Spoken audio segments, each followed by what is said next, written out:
الحمد لله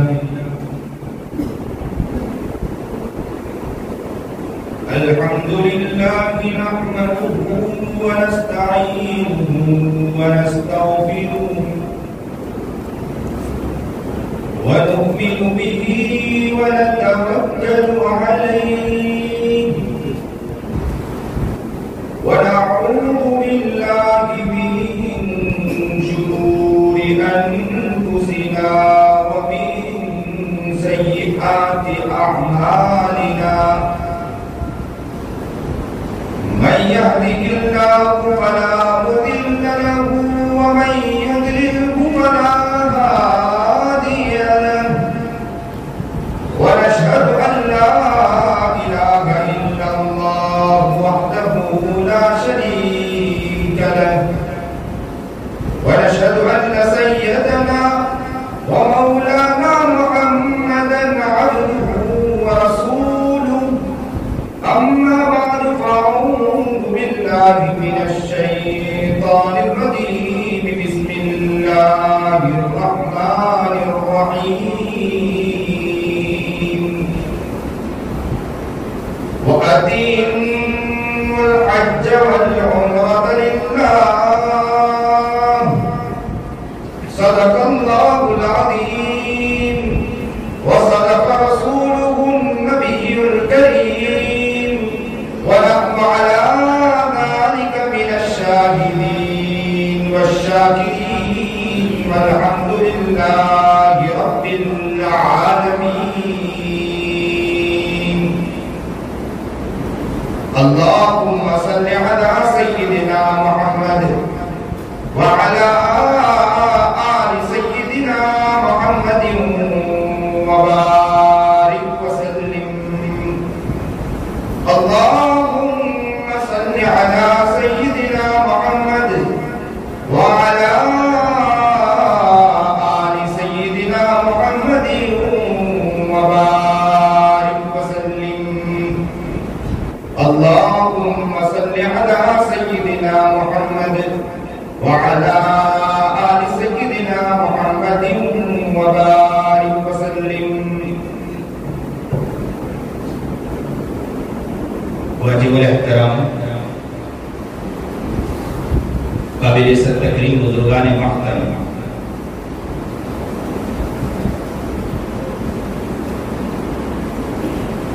عنقریب ذی الحج کا مہینہ آ رہا ہے، تو آج ہم اس بات کو سمجھنے کی کوشش کریں گے اور دل میں وہ کیفیت اور محبت پیدا کرنے کی کوشش کریں گے کہ جو محبت ہمارے اکابر اسلاف علماء بزرگان دین پیدا کیا کرتے تھے. کعبۃ اللہ ہی کو بیت اللہ کہتے ہیں. بیت اللہ یعنی اللہ کا گھر. اللہ کا گھر سے مطلب یہ مطلب نہیں کہ معاذ اللہ اللہ اس میں رہتے ہیں، یہ مطلب نہیں، بلکہ بیت اللہ سے مطلب یہ ہے کہ اللہ کی تجلیات بیت المعمور سے ہوتے ہوئے بیت اللہ کی طرف آتی ہیں. اس تجلیات اور اس جگہ کا نام بیت اللہ ہے. اسے یوں سمجھیں کہ پرنالے پر پانی گرتا ہے تو پانی جس طرح پرنالے پر گرنے لگتا ہے پانی نیچے کی طرف آتا ہے، یوں سمجھو کہ اللہ کی تجلیات بھی اسی طرح نیچے کی طرف بیت اللہ کی طرف آتی ہے اور وہاں سے پوری دنیا میں منتقل ہوتی ہے.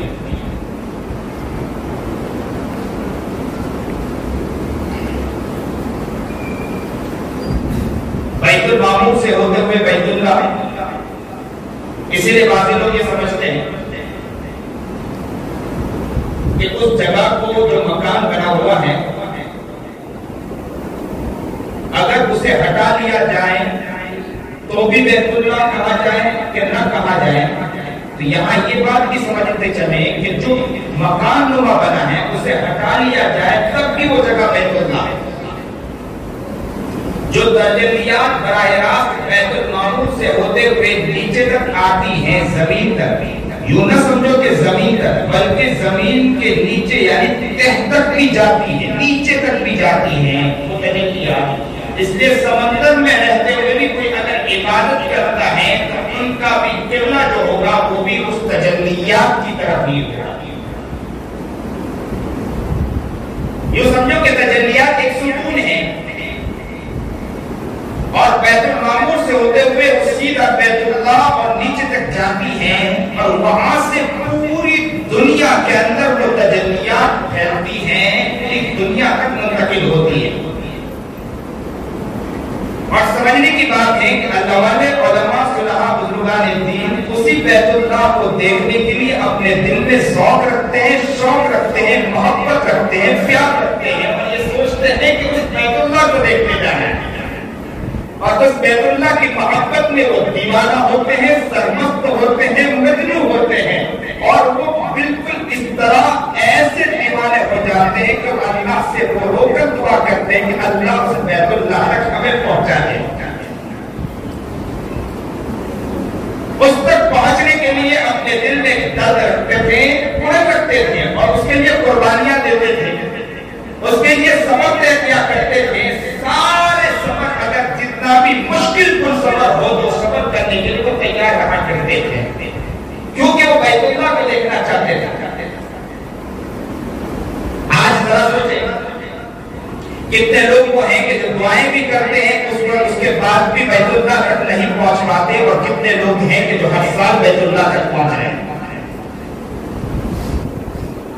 اللہ ہمیں بھی وہاں پہنچائے اور وہاں کی زیارت نصیب فرمائے اور اس کعبۃ اللہ کو دیکھنے کی توفیق اللہ ہمیں بھی عطا فرمائے. یہ آنکھ اللہ وہ آنکھ بنا دے کہ جس آنکھ سے ہم بیت اللہ کی زیارت فرمائیں. یہ ہماری باڈی ہمارا جسم و جسم بنائے کہ بیت اللہ کے گلاف کو پکڑ کر بیت اللہ پر لپٹ کر ہم اللہ سے گڑائیں گے اور مانگیں گے. اللہ ہمیں وہ بنائے. ہمارے علماء اسلاف بیت اللہ کو دیکھنے کے لیے تڑپتے اور مچلتے تھے. ایک بات یہاں پر کہتا چل گیا، پہلے رستے کچے تھے لیکن مسافر پکے تھے. اب تو رستے پکے ہو چکے لیکن مسافر کچے نکلے تھے. پہلے دیکھا جاتا تھا کہ رستے کچے ہوا کرتے تھے لیکن مسافر مجنون ہوا کرتا تھا، دیوانہ ہوا کرتا تھا. آج رستے پکے ہو چکے لیکن مسافر جو ہے نا وہ کچے نظر آتے ہیں، اس کے اندر جنون نہیں نظر آتا، ان کے اندر کوئی دل میں طرف نظر نہیں آتا. جانے والوں کو دیکھتا ہے تب بھی اس کے دل میں کوئی غلط نہیں، اس کے دل میں کوئی طرف نہیں ہوتی ہے. لیکن پہلے وہ ہوا کرتے تھے کہ دیوانے ہوا کرتے تھے، مجنون ہوا کرتے تھے. جانے والے جب جاتے تھے نا تو پوچھتے تھے کہ کہاں جا رہے ہو، تو کہتے تھے کہ بیت اللہ کی طرف جا رہے ہیں. تو کہا کرتے تھے کہ آپ بھی میرے لیے دعا کر دینا کہ میں اس گھر کی زیارت کرنا. تو پہلے رستے کچے تھے، مسافر پکے ہوا کرتے تھے. اب رستے پکے ہیں، مسافر کچے نظر آتے ہیں.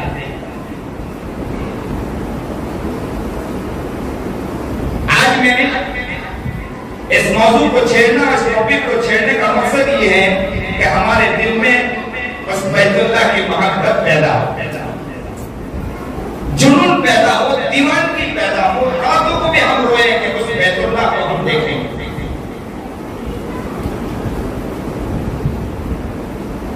ایسے ایسے عاشق دکھے کہ علامہ زمخشری رحمۃ اللہ علیہ کے بارے میں آتا ہے کہ بہت بڑے تفسیر کے ماہر تھے. تفسیر کشاف بھی انہوں نے لکھی ہے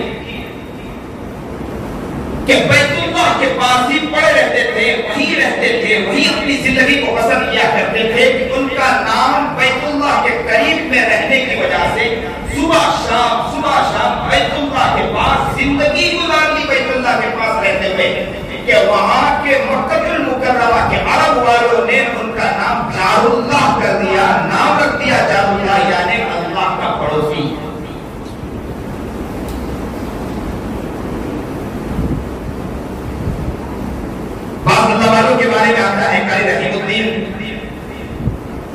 فتح رحمۃ اللہ علیہ کے بارے میں آتا ہے کہ وہ مدینہ منورہ میں جاتے تھے تو کہتے تھے کہ پہلی صف میں تکبیر اولیٰ کے ساتھ نماز ادا کیا کرتے تھے، اور کوئی نماز کہتے کہ جب بھی جاتے تھے تو کوئی نماز ایسی نہیں گزرتی تھی کہ تکبیر اولیٰ کے ساتھ اور پہلی صف میں امام کے پیچھے نہ ہو۔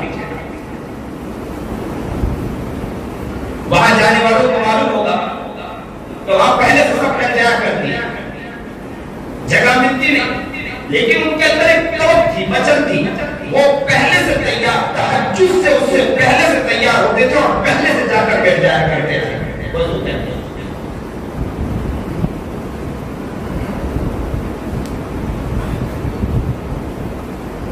دیار یثرب میں گھومتا ہوں، دیار یثرب میں گھومتا ہوں، نبی کی چوکھٹ چومتا ہوں، دیار یثرب میں گھومتا ہوں، نبی کی چوکھٹ کو چومتا ہوں، شراب عشق پی کر جھومتا ہوں، شراب عشق پی کر جھومتا ہوں، رہے سلامت پلانے والے، جو پلانے والا ہے نا ہم اس کو دعا کر رہے ہیں کہ سلامت ہے، رہے سلامت پلانے والا۔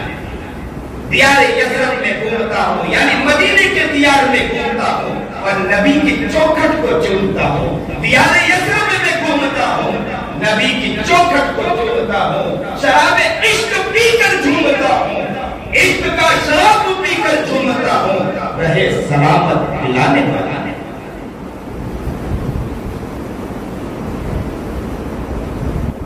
ایسے سے اللہ والے گزرے کہ بیت اللہ کی محبت میں دیوانگی کے اندر مستانہ ہوا کرتے تھے، ان کی زندگی میں ہوا کرتی تھی کہ ان کی نظروں میں بیت اللہ ہوا کرتا تھا۔ سالم بن عبداللہ بہت بڑے اللہ کے ولی گزرے، سنیے اور دل کے کان سے سنیے، اللہ ہمیں بیت اللہ کی زیارت نصیب فرما دے۔ سالم بن عبداللہ بہت بڑے اللہ کے ولی گزرے، کہتے ہیں کہ سالم بن عبداللہ کے بارے میں ایک مرتبہ بیت اللہ کا طواف کر رہے ہیں، سن رہے ہیں، دھیان ہے، توجہ ہے، سنیے، بیت اللہ کی زیارت کر رہے ہیں، طواف کرتے کرتے حاکم وقت بھی وہاں پہنچ گیا۔ حاکم وقت نے سالم بن عبداللہ سے کہا کہ حضرت اگر کچھ چاہیے ہو، یہ ضرورت ہو تو مجھے عرض کر دیجئے۔ سالم بن عبداللہ اسی خاموشی کے اندر پھر طواف میں لگے، حاکم وقت نے پھر متوجہ کیا اور کہا کہ حضرت اگر کچھ ضرورت ہو تو ذرا بتائیے۔ سالم بن عبداللہ غصے میں آ گئے اور کیا کہا، او خدا کے بندے، میں اللہ کے گھر کے پاس کھڑا ہوں، بیت اللہ سامنے ہوں، اور میں بیت اللہ کو رہتے ہوئے میں تجھ سے کیا مانگوں؟ بیت اللہ سامنے اور میں تجھ سے مانگوں؟ او خدا کے بندے، ذرا تو شرم آ۔ لیکن حاکم وقت تھا، دیوانہ تھا کہ اللہ والے ہیں، اللہ والوں کی محبت، اللہ والوں کی محبت۔ آج کا ہمارے دلوں میں اللہ والوں کی محبت باقی رہی، اب تو نکتہ چینی کے پیچھے ہمارے بڑوں کے پیچھے لگے رہتے ہیں، اللہ والوں کے پیچھے ہم تو لگتے ہیں کہ دودھ کے دھلے مولوی ملنا چاہیے، ایسے مولوی ملنا چاہیے کہ دودھ کے دھلے ہوئے ہو، ایک گناہ نہیں، ایک غلطی نہیں تو فرشتوں کو اتار دو۔ انسان ہے، گناہ ہوتے، غلطیاں ہوتی ہے، بشر ہے، بشری تقاضا ہے، لوگ کہتے ہیں دودھ کے دھلے ہونا چاہیے، ذرا بھی غلطی نہیں ہو مولوی سے۔ مولوی تو ایسا ہو کہ فرشتہ ہو، تو پھر مولوی کو پیدا کرنے کی اللہ کو ضرورت ہے کیا؟ فرشتوں کو ہی پیدا کر دیتے ہیں۔ اب مولوی کی نکتہ چینی میں لگتا ہے کہ ملنا نہیں، اور خود تو ماشاءاللہ ذرا سا پجامہ بھی صحیح پہننے نہیں آتا، اور کہتے ہیں کہ مولوی کی غلطی نکال دیتے ہیں۔ انسان ہے، بشر ہے، غلطی ہوا کرتی، لیکن یاد رکھیں عقل مند انسان وہ ہے جو راتوں کو اٹھ کے ان کے لیے دعائیں کرتا ہے۔ ہو سکتا ہے کہ آپ جن کے بارے میں کہہ رہے ہیں نا وہ تھوڑی دیر کے بعد معافی مانگ لے، اللہ کو اپنا بنا لے، یاری کر لے، وہ دوستی کر لے اللہ سے، لیکن آپ کی دوستی کے بارے میں ذرا بتائیے کہ اللہ کی یاری سے آپ کتنے دور ہوتے جا رہے ہیں۔ انہوں نے تو غلطی کی اور یاری کر لی، رات کو اٹھ کے رو لیا، اللہ سے معافی مانگ لی، اللہ کو منا لیا، ذرا اپنی یاری کے بارے میں بتائیے کہ یاری کتنی ان کی یاری ہوگی ہماری۔ تو حاکم وقت میں حاکم وقت تھا، دیوانہ تھا، اللہ والوں سے محبت حد تک جاتی. تو اس نے جیسے ہی طواف مکمل کیا اور فوراً حرم شریف سے باہر نکلنے کے بعد کھڑا رہا کہ حضرت ابھی آئیں گے. کہتے ہیں سالم بن عبداللہ نے طواف مکمل کیا، ارکان مکمل کیے اور حرم شریف سے باہر نکلے. جیسے ہی باہر نکلے حاجی نوکر نے کہا کہ حضرت اب جو مانگنا ہے مانگ لو، میں دینے کے لیے تیار ہوں.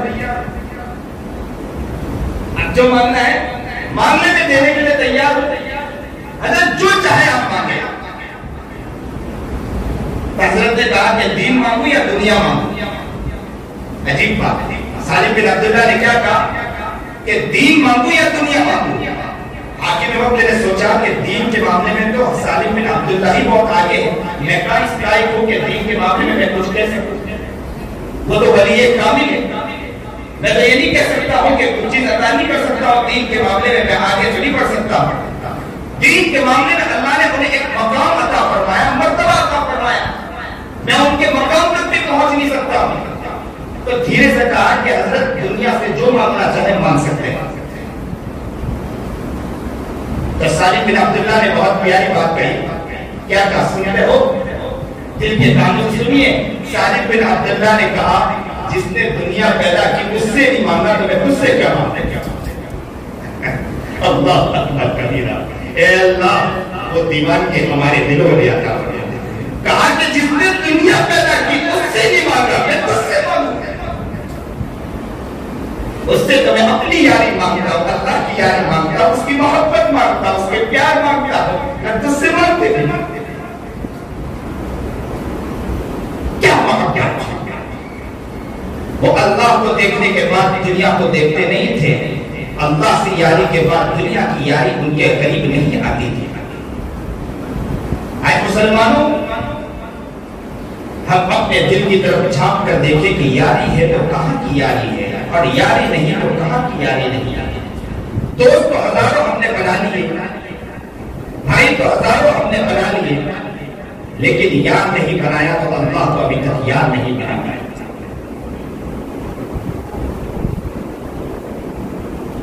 جب وہاں یاری صحیح معنی میں یاری نہیں ہے تو کیا بتائیں کہ بیت اللہ کی محبت کیا ہمارے دلوں میں ہو سکتی ہے؟ ایسے سے اللہ والے گزرے ہیں کہ بیت اللہ کے حد درجہ محبت کیا کرتے تھے، اللہ سے حد درجہ محبت کیا کرتے تھے. ان کے بغیر انہیں کوئی چیز نظر نہیں آتی تھی. وہ روتے تھے، تڑپتے تھے، اس کے لیے مانگتے تھے. ایک شخص کے بارے میں آتا ہے، امام مالک رحمۃ اللہ علیہ کہتے ہیں، مالک بن دینار رحمۃ اللہ علیہ کہتے ہیں کہ مالک بن دینار کہتے ہیں کہ ایک مرتبہ میں گھر سے نکلا، سخت دھوپ، ایسا لگ رہا تھا کہ سورج جو ہے نا آگ برسا رہا، اتنی سخت دھوپ تھی، دوپہر کا عالم تھا. میں گھر سے نکلا تو دیکھا کہ کوئی گھر سے نکل بھی نہیں رہا، سب اپنے گھروں میں محفوظ ہیں. چرند پرند کو دیکھا کہ چرند بھی درختوں میں چھپے پڑے ہیں، جانور کو دیکھا کہ جانور درخت کے سائے کے نیچے بیٹھے ہیں. اتنی سخت دھوپ ہے، اس دھوپ کے اندر کوئی گھر سے باہر نہیں نکلا. سالم امام مالک بن دینار کہتے ہیں کہ مجھے کچھ کام تھا، میں گھر سے نکل گیا، تھوڑے ہی دور گیا، دیکھتا ہوں کہ ایک شخص ہے جس کے پیر نہیں تھے اور بغیر پیر کے چل رہا تھا اور گھسٹتے گھسٹتے آگے بڑھ رہا تھا. مالک بن دینار نے سے پوچھا کہ کہاں جا رہا ہے؟ تو کہا کہ میں حج کے لیے جا رہا ہوں. تو کہا کہ اتنی سخت دھوپ، اور اس بندے کا حال تو یہ تھا کہ اس پسینے میں شرابور تھا اور چہرہ سرخ ہو چکا تھا دھوپ کی وجہ سے اور ہاتھ کالے ہو چکے تھے اور وہ پھسلتے کیونکہ دونوں پیر نہیں تھے، سورج کے بل چل رہا تھا. تو وہ شدت کے عالم کو دیکھتے ہوئے مالک بن دینار نے کہا کہ تھوڑی دیر کے لیے میرے گھر میں آرام کر لیجیے تاکہ یہ ہے کہ تھوڑا سا سکون مل جائے تو پھر نکل جانا اور رات کا سناٹا ہو اور دھوپ کچھ کم ہو جائے تو اس وقت نکل جانا، اس لیے کہ حج کے ایام میں کافی دن باقی ہے. اس نے کہا نہیں مجھے جانا ہے حج کے لیے، میں رک نہیں سکتا. تو کہا کہ اور انہوں نے یہ بھی الفاظ کہے کہ آپ کے پاس تو پیر ہے، میرے پاس پیر نہیں ہے، آپ پیر کے سہارے جلدی جلدی پہنچ جاؤ گے، میں بغیر پیر کے جلدی نہیں پہنچ سکتا ہوں تو میں تو گھسٹتے گھسٹتے ہی جاؤں گا. کہا کہ اچھی بات ہے. مالک بن دینار نے کہا کہ ایسا کرتا ہوں کہ میں تجھے سواری کا انتظام کر دیتا ہوں. اس نے مالک بن دینار کہتے ہیں کہ میں نے دیکھا کہ اس نے غصے میں مجھے دیکھا اور اس کی آنکھیں سرخ ہو چکی تھی اور کہا کہ مالک بن دینار کہ تجھے بہت عقل مند سمجھتا تھا، ذرا بتائیے کہ جو غلام اپنے مالک کو ناراض کر بیٹھا ہو، اپنے مالک کا نافرمان ہو، کیا وہ سواری پر بیٹھ کر اپنے مالک کو راضی کرنے جائے گا؟ میں اپنے مالک کا نافرمان ہوں، میں اپنے مالک کو ناراض کر بیٹھا ہوں، تو میں سواری کے ساتھ کس طرح چلا جاؤں؟ میں تو اسی طرح اپنے سینے کے بل گھسیٹتا گھسیٹتا اپنے مالک کے پاس جا کر معافی مانگوں گا۔ اللہ اکبر کبیر۔ کہتے ہیں کہ یہ کہا اور وہ دیوانہ چل پڑا۔ مالک بن دینار کہتے ہیں کہ اللہ کا احسان کہ ایسا ہوا کہ ایک دن وہ آیا کہ مجھے حج کی توفیق مل گئی، اللہ کی طرف سے کرم ہوا، مہربانی ہوئی کہ مجھے حج کی توفیق ملی، میں حج کے لیے چلا گیا۔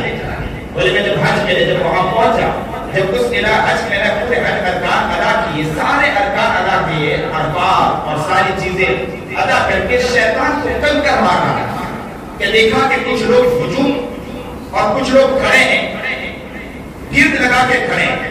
مالک بن دینار کہتے ہیں کہ میں قریب گیا کہ دیکھنے کے لیے کہ کون ہے، تو پوچھا کہ یہاں کون ہے، تو کہا کہ ایک بندہ ہے جو ان کے پیر نہیں ہے اور رو رہا ہے، تو کہا کہ ذرا ہٹیے۔ مالک بن دینار کہتے ہیں کہ میں اسے دیکھا کہ وہ وہیں بیٹھا اور وہی شخص تھا اور وہ اللہ کے سامنے رو رہا، اور کیا رو رہا تھا؟ وہ یہ کہہ رہا تھا کہ اللہ یہ لوگ جو کھڑے، میں نے سارے ارکان ادا کر دیے، میں نے بیت اللہ کا طواف کیا، میں نے عرفات ادا کیے، سارے ارکان ادا کر دیے، شیطان کو کنکر بھی مارا، اب قربانی دینا ہے کہ بکرے کو ذبح یا چیز کو ذبح کرنا ہے، میرے پاس اس کے دینے کے لیے کچھ نہیں، اور جو لوگ یہاں کھڑے ہیں ان کے پاس تو استطاعت اور طاقت ہے کہ وہ ابھی قربانی کر دیں گے، میرے پاس کچھ نہیں، میرے بدن میں بس یہی کپڑا ہے، اس کے علاوہ کچھ نہیں ہے۔ اللہ اللہ اللہ، میرے بدن کے اوپر کپڑے کے علاوہ کچھ نہیں، صرف یہ بدن ہے، اللہ میں یہ بدن کو تیرے نذرانے پیش کرتا ہوں، اللہ تو میری روح کو نکال دیجیے تاکہ میں اسی کو قربانی دینا چاہتا ہوں۔ اور کہتے ہیں کہ انہوں نے اسی وقت لا الہ الا اللہ محمد رسول اللہ کلمہ لا الہ الا اللہ پڑھا اور وہ قبر سے عنصری سے اس کی پرواز ہوئی۔ اللہ اکبر، کیا دیوانے لوگ ہیں، ایسے ایسے عاشق گزرے ہیں نا کہ بیت اللہ کو دیکھنے کے لیے تڑپتے تھے، مچلتے تھے۔ تو میں اسی لیے کہا کرتا ہوں کہ پہلے رستے کچے تھے، مسافر پکے ہوا کرتے تھے، آج رستے پکے ہیں لیکن مسافر کچے نظر آتے ہیں۔ آج ہمارے اندر وہ جنون نہیں ہے، وہ دیوانگی نہیں ہے، وہ محبت اب باقی نہیں رہی۔ یہ دل کے اندر وہ دل بنائے، اس دل کو وہ دل بنائے کہ جس دل میں عشق ہو، محبت ہو، اللہ کے گھر کو دیکھنے کا شوق پیدا کرے، محبت پیدا کرے۔ آج ہم ایک ساتھ اللہ سے کہتے ہیں کہ اللہ ہمیں آپ کے گھر کی زیارت نصیب فرما دے، نبی کریم جناب سرکار دو عالم صلی اللہ علیہ وسلم کی زیارت نصیب فرما دے۔ ہم بھی وہ عاشق بن کر جانا چاہتے ہیں، دیوانے بن کر جانا چاہتے ہیں۔ آج بھی رستے میں آ رہا تھا کہ میں نے سنا ایک شخص پیدل سفر کے لیے نکل گیا بیت اللہ کی طرف۔ اب دیوانے کہاں نظر آتے ہیں؟ اللہ کے گھر کو دیکھنے کی دیوانگی کہاں نظر آتی ہے؟ لوگ روپیے میں پڑے ہیں، پیسوں میں پڑے ہیں، رقموں کے پیچھے پڑے ہیں۔ اب تو یہ حال ہے کہ قربانی کے ایام میں قربانی کا موسم آتا ہے تو قربانی نہیں کر پاتے ہیں، اور اس میں بھی بہانہ ہیلا حوالہ نکالتے اور کہتے ہیں کہ بھائی قربانی کسی طرح ہم پر بچ جائے۔ یاد رکھیں اگر آزاد ہیں، عاقل ہیں اور زکات جن پر واجب ہو جاتی ہو، سال چاہے گزرے نہ گزرے ان پر قربانی واجب ہے۔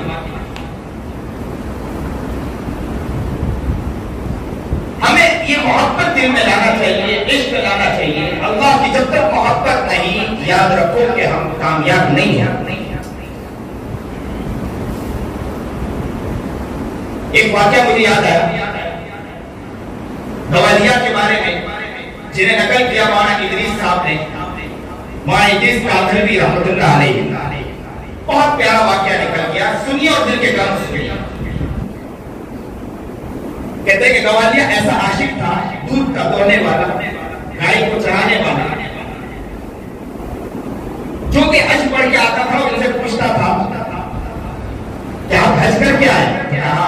کر کے آیا. پھر جو بھی آتا تھا ان سے کہتے کہ اللہ کا گھر کیسا ہے, بیت اللہ کیسا ہے, نبی کی جالی کیسی ہے, نبی کا علاقہ کیسا ہے. کوئی بھی آتا تھا کہتا تھا کہ اسباط میں کس طرح جاتے ہوں گے, کوئی بھی آتا تھا کہتا کہ شیطان میں کس طرح پتھر مارتے. وہ ایمانہ تھا, پاگل تھا, وہ پوچھتا تھا لوگوں سے کہ حج کر کے آئے وہاں پہ, حج کر کے آئے. اس نے پھر ایک سے کہا کہ مجھے بتائیے کہ حج کے راستے حج کس طرح کرنے جاتے ہیں. کسی نے کہا کہ کراچی ہوتے ہوئے, وہ لاہور میں رہتا تھا, بولے کراچی سے جاتے ہیں. تو پوچھنے لگا کہ کراچی کس طرح جاتے ہیں. کسی نے کہا اسٹیشن سے جاتے ہیں. ایک شخص نے وہ اسٹیشن پہنچا دیا, اسٹیشن پہ جھومتا رہا, گھومتا رہا, پاگلوں کی طرح پھرتا رہا اور کیا کہتا رہا کہ ذرا بتائیے کہ حج کرنے کس طرح جاتے ہیں. وہ دیوانے ہوا کرتے ہیں. اب تو دیوان کی ہمارے اندر کہاں رہی, وہ دیوانہ گھومتا رہا اور کیا کہتا رہا کہ بتائیے حج کرنے کس طرح جائیں گے اور کراچی کس طرح پہنچیں گے. ایک ٹرین کا ٹرین کا چلانے والا اس نے کہا, اس کے دل کا خیال آیا کہ بار بار یہ گھومتا رہتا, پوچھتا رہتا, چلو اس کو بٹھا دو. اس نے اپنی بوگی میں بٹھا دیا, ان کو وہاں پہنچا دیا کراچی. کہا کہ کراچی پہنچ گیا. تو کہا کہ حج ہاؤس کا, حج ہاؤس کسی نے بتایا, وہ حج ہاؤس پہنچ گیا. کہتے ہیں کہ حج ہاؤس پہنچنے کے بعد وہ دیکھنے لگا کہ میں حج کے لیے کس طرح جاؤں. دیکھا کہ لوگ جا رہے ہیں, آ رہے ہیں, پاسپورٹ دکھا رہے ہیں, ٹکٹ دکھا رہے ہیں, اور ٹکٹ دکھانے کے بعد آگے بڑھ جاتے ہیں. اس کے پاس نہ ٹکٹ تھا, اس کے پاس نہ پاسپورٹ تھا, کوئی بھی چیز نہیں. سنیے اور دیکھیے, کاغذ سنیے.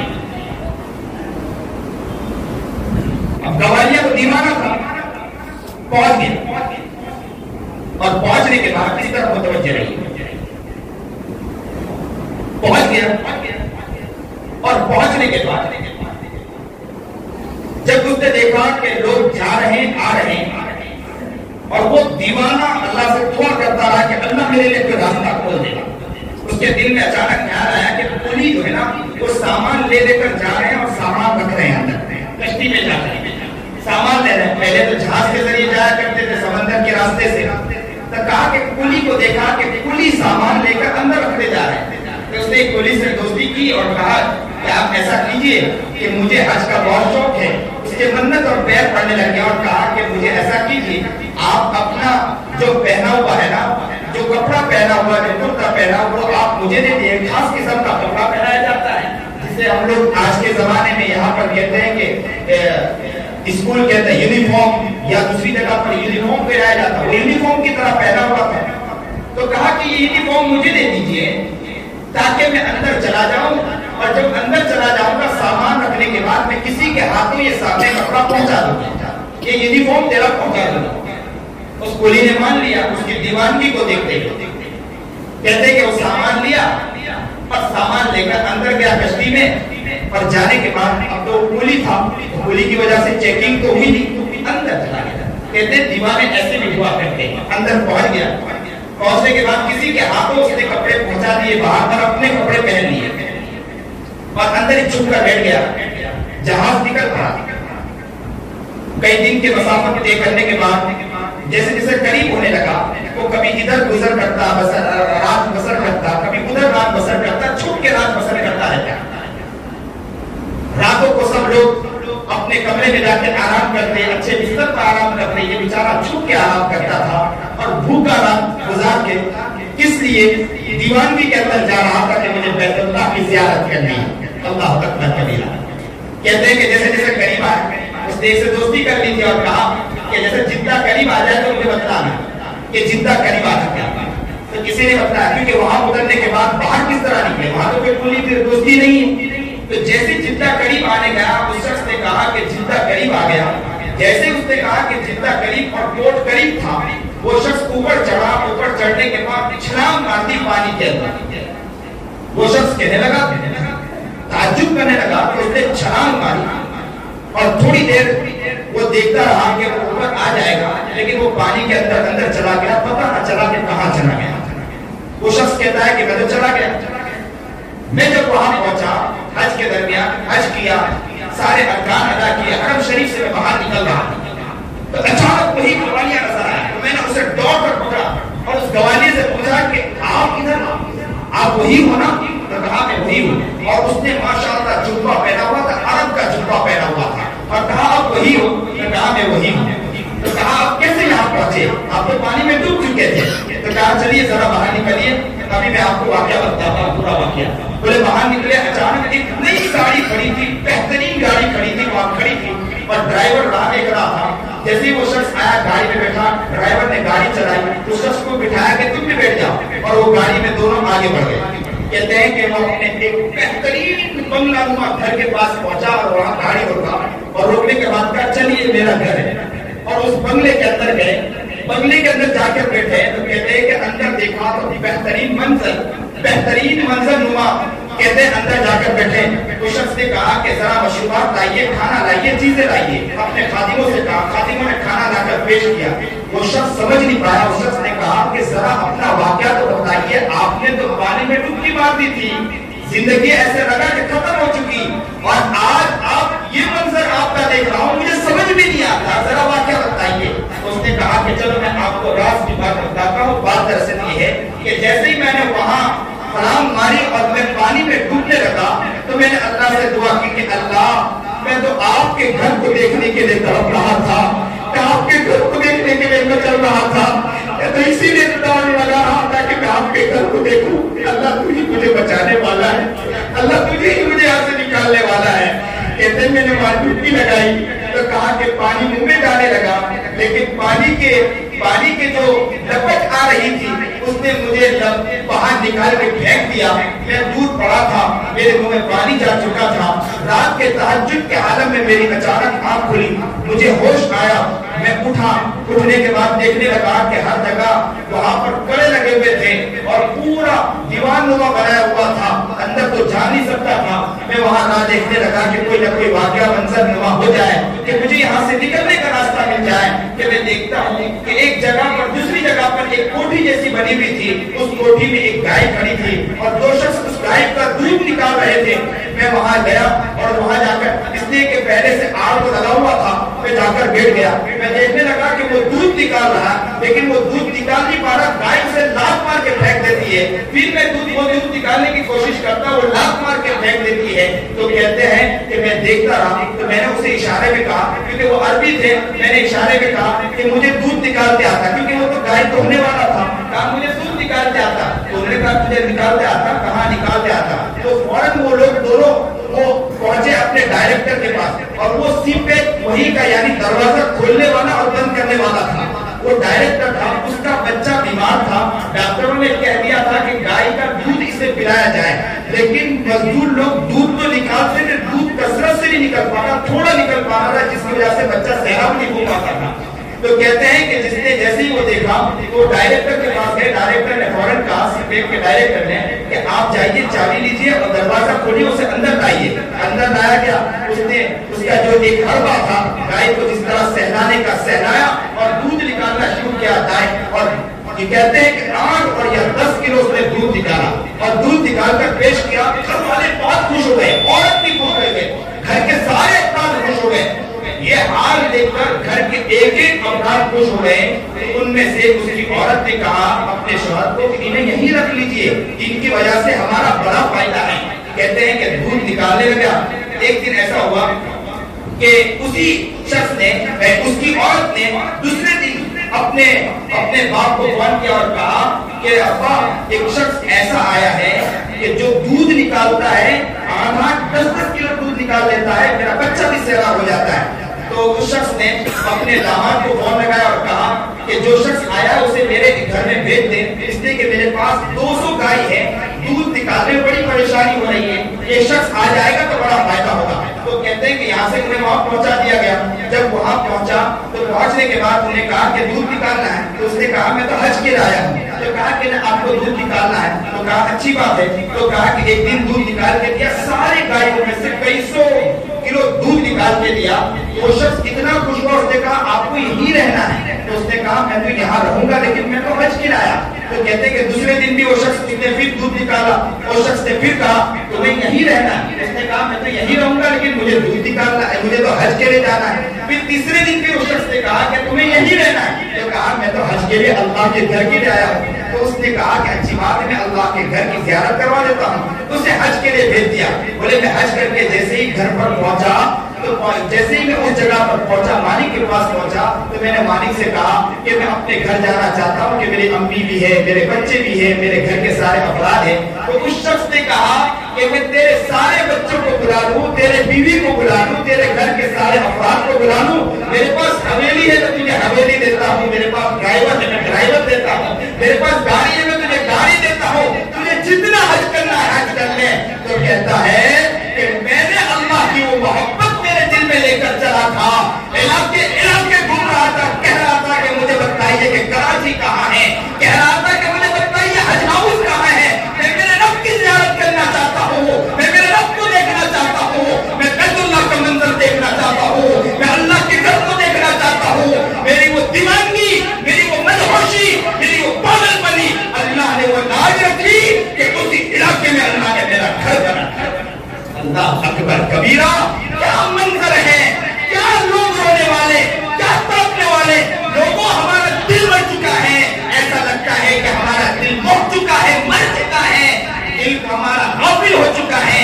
آج اس دل میں اس محبت پیدا کریں، جنون پیدا کریں کہ اللہ کے گھر کو انشاءاللہ ہم دیکھیں گے، اللہ کی محبت کو اپنے دل میں لائیں گے اور بیت اللہ کے اندر انشاءاللہ پہنچیں گے، نبی کریم جناب سرکار دو عالم صلی اللہ علیہ وسلم کی دیار کو دیکھیں گے انشاءاللہ۔